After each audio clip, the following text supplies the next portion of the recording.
जय हिंद। आज हम लोग देखेंगे वायुमंडल के बारे में। ठीक है, वायुमंडल किसे कहते हैं और वायुमंडल में कितनी परतें हैं। ठीक है, मतलब कितने लेयर में बांटा गया है वायुमंडल को, और वायुमंडल में कौन कौन सी प्रमुख गैसें हैं। ठीक है, ये स्टार्ट करते हैं। वायुमंडल कहते हैं पृथ्वी के चारों तरफ घेरे हुए गैसों के आवरण को हम वायुमंडल कहते हैं। ठीक है, वायुमंडल को लगभग 5 भागों में बांटा गया है। ठीक है, अब वायुमंडल में प्रमुख गैसें कौन कौन सी है।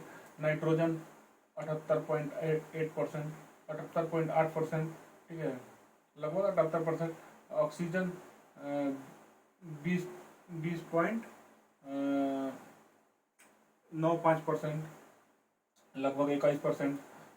Argon argon 0.93%।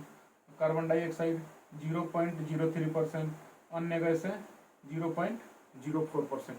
ठीक है, ये कुल इम्पोर्टेंट कुल प्रमुख गैसें हैं। ठीक है, और वायुमंडल को 5 भागों में बांटा गया है, जिसमें से पृथ्वी से ऊपर की तरफ जाने पे हम बताएंगे क्षोभ मंडल, संताप मंडल, मध्य मंडल, आयन मंडल और वायुमंडल।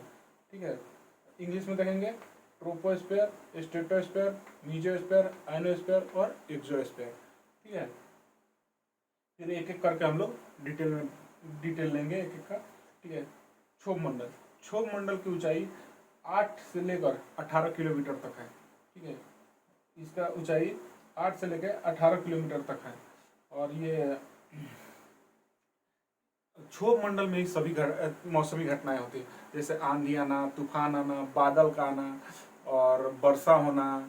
ये सब जितनी भी मतलब मौसमी घटनाएं हैं वो सब क्षोभ मंडल में ही होता है। जैसे हम लोग देखते हैं कि बादल हमको दिखता है, ठीक है, दिखता है, वो सब क्षोभ मंडल में ही रहता है। और इसके बाद क्षोभ मंडल का घनत्व तो सबसे ज़्यादा होता है। क्षोभ मंडल का घनत्व तो इसलिए ज़्यादा होता है क्योंकि इसमें धूल कण और बहुत सारी गैसें मिक्स रहती है। ठीक है, इसलिए इसका घनत्व भी ज़्यादा रहता है। और क्षोभ मंडल में ही हेलीकॉप्टर उड़ाया जाता है। क्षोभ मंडल में हेलीकॉप्टर उड़ने का मतलब ज़्यादा हाइट पे नहीं उड़ाया जाता है, जैसे संताप मंडल में नहीं उड़ाया जाता है। मैक्सिमम क्षोभ मंडल में ही उड़ाया जाता है। और क्षोभ मंडल को ही संवहन मंडल कहा जाता है। क्षोभ मंडल को संवहन मंडल इसलिए कहा जाता है क्योंकि क्षोभ मंडल की जो हवाएं हैं वो गर्म होकर ऊपर उठती हैं, ऊपर उठ के कुछ हाइट तक जाने के बाद ही फिर हवाएं ठंडी हो जाती हैं और नीचे आने लगती हैं। ठीक है, क्या होता है कि 165 किलोमीटर ऊपर जाने के बाद हवाएं 165 किलोमीटर ऊपर जाने के बाद 1 डिग्री सेल्सियस घट जाता है। वायुमंडल में 165 किलोमीटर ऊपर जाने पर 1 डिग्री सेल्सियस घट जाता है। देखिए यहाँ पे लिखा है। ठीक है, इसी में ग्रीन हाउस इफेक्ट भी होता है। क्षोभ मंडल में ही ग्रीन हाउस इफेक्ट होता है क्योंकि जो किरणें आती हैं क्षोभ मंडल में, वो आने के बाद फिर वापस मतलब टकरा के वापस नहीं जा सकती, पृथ्वी से टकरा कर वापस नहीं जा सकती है, उसका परिवर्तन नहीं होता है। ठीक है, इसके बाद चलेंगे समताप मंडल या स्ट्रेटोस्फेयर। स्ट्रेटोस्फेयर का ऊंचाई होता है 18 से लेकर 50 किलोमीटर तक होता है। ठीक है, इसे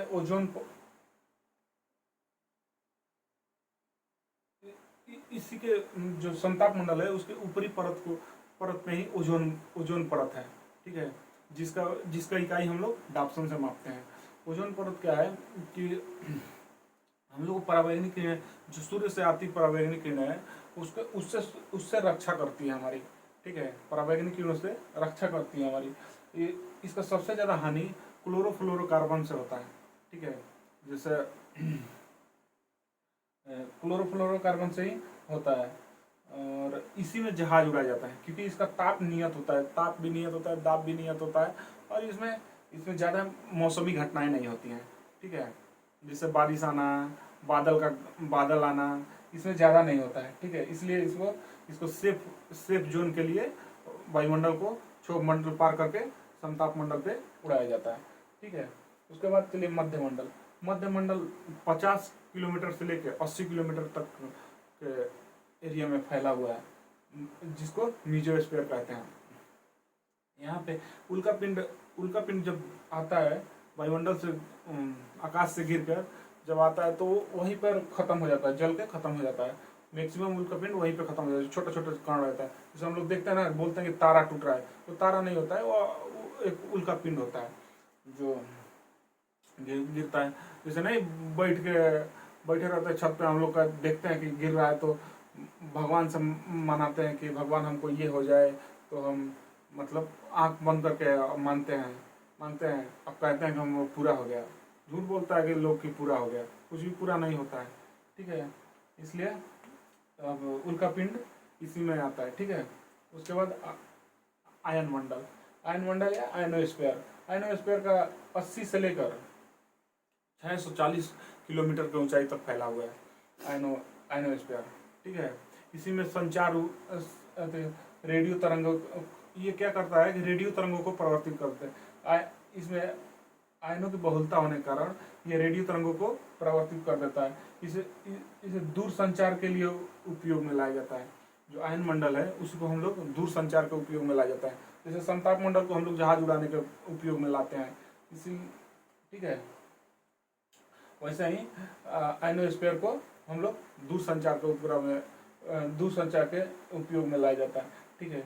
उसके बाद आ जाइए बाह्य मंडल में क्या है, एक्सोस्फीयर में 6000 से लेकर 640 से लेकर ऊपर की जितनी भी, मतलब 640 से लेकर लगभग 1000 के ऊपर तक वायुमंडल को बाह्य मंडल कहते हैं, ठीक है। इसमें हीलियम और हाइड्रोजन और हीलियम की अधिकता है। जो बाह्य मंडल है उसमें हीलियम और हाइड्रोजन का अधिकता ज़्यादा है। उससे भी ऊपर जाते जाएंगे वैसे ही हीलियम और हाइड्रोजन का अधिकता बढ़ती जाएगी, ठीक है। और इसमें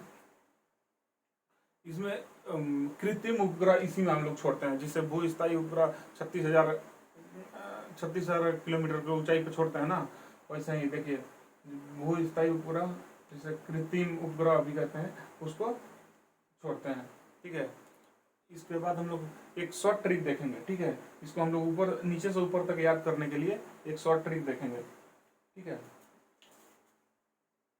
देखिए ये छोड़ शाम में आएगी बाहर, ठीक है।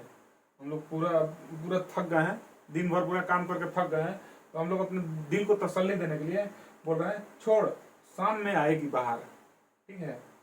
तो देखिए छोड़ से क्षोभ मंडल, स से समताप मंडल, म से मध्य मंडल और अ से आयन मंडल, ब से बाह्य मंडल, ठीक है। उसके बाद इसका इंग्लिश वाला भी देख लेंगे। इंग्लिश में ट्रस्ट मी इन एग्जाम, ठीक है। ट्रस्ट मी इन एग्जाम, ठीक है। TRU, T से ट्रोपोस्फीयर, S से स्ट्रेटोस्फीयर, M से मीजोस्फीयर, I से आइनोस्फीयर, X से एक्सोस्फीयर, ठीक है। देखिए इसका स्क्रीनशॉट ले लीजिए, ठीक है। फिर मिलेंगे हम लोग नेक्स्ट क्लास में। जय हिंद। इसका स्क्रीनशॉट ले लीजिए।